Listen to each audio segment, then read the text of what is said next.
سلام عزیزانم، امیدوارم روز خوب، دل خوش، سلامتی برای همتون میخوام و این سال نو بهتون تبریک میگم. بریم این آش خوشمزه با هم درست کنیم برای سفره سال نومون به امید خدا. اول من سبزی رو میریزم، بعد خیسش کردم سبزی رو از تقریبا 2-3 ساعت قبل. من سبزی خشک داشتم تقریبا 150 گرم و این لوبیا، 2 نوع لوبیا جوشوندمش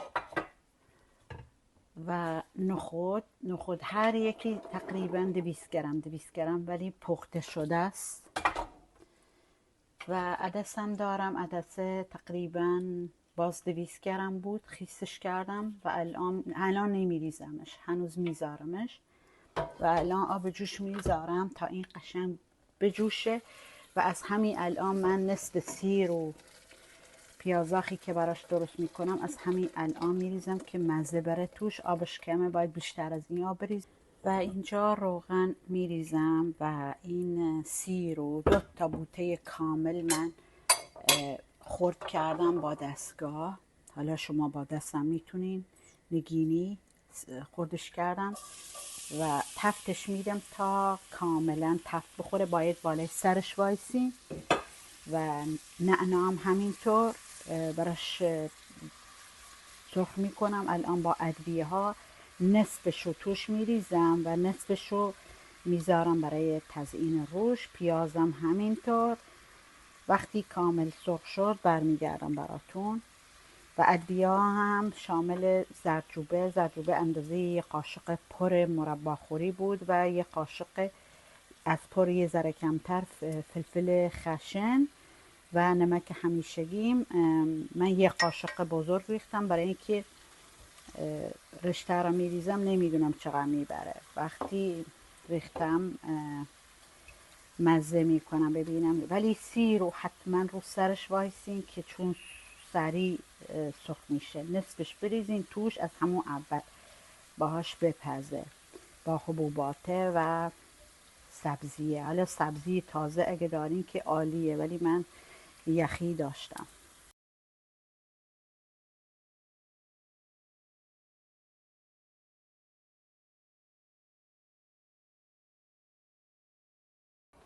الان نوبت رشته آشه شده. این رشته ها من انتخاب میکنم به خاطر این من عربا بیشتر ویدیو ما نگاه میکنن.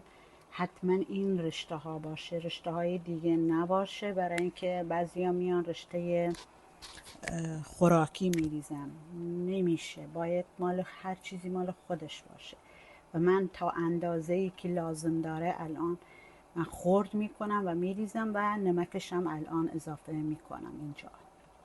هیچ وقت یه دفعه نریزین رشته را، چون گلوله میشه. باید کم کم بریزین و به همش بزنین تا گلوله نشه توش. برای جوانایی که میخوان یاد بگیرن. و آش حتما باید اولاش یه ذره آبکی باشه چون سریع آبش میره. نباید قلیز باشه. اگه هم آب خواست حتما آب جوش اضافه کنین و نمک رو وقتی رشته را ریختیم. من الان 1 کم دیگه میریزم چون نمیخوام همش بشه رشته. سبزیشو باید نگاه کنین، سبزی خود آش باشه و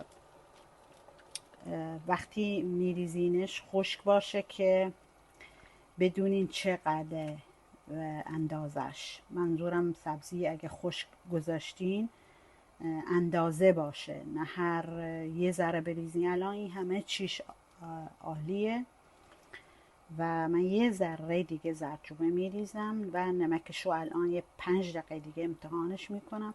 به نظر خودم رشتهش خوبه، چون بیشتر از این نمیخوام غلیظ شه، بچه ها دیر میان و اگه بخوام بذارمش هنوز صبح تا شب غلیظ میشه. و الان 1 کم دیگه من نمکشو امتحان میکنم و کمش میکنم. شمون واقعا محشر شده.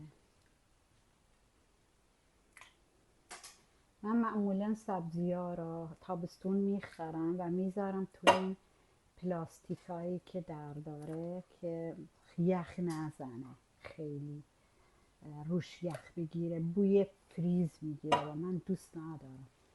و یه عالمه سیر جداگونه خریدم، فریزش کردم. الان از اونا هم برای کوکوم و هم برای سبزی پلوم و هم برای آشم استفاده کردم. این از این تزیینش که کردم میارم روش. اینش کردم ولی اونجوری که بخوام نشد. شاید نمیدونم، دخترم توی تزیین کردن محشرن، هر 4 تاشون، خدا رو شو، مخصوص سنا، سارا و هدا هم تو راهه. هدا تو راهه، داره یاد میگیره کم کم. نعنا داغشو یه ذره غلیظ بود، با یه ذره طبقی تر از این بود، ولی کشکم محشر شد. کشکم رو یه ذره جوشوندمش که بوی خامیش بره. اینم آش محشری شده. برم عکس آخر و ویدیو آخر و سلام.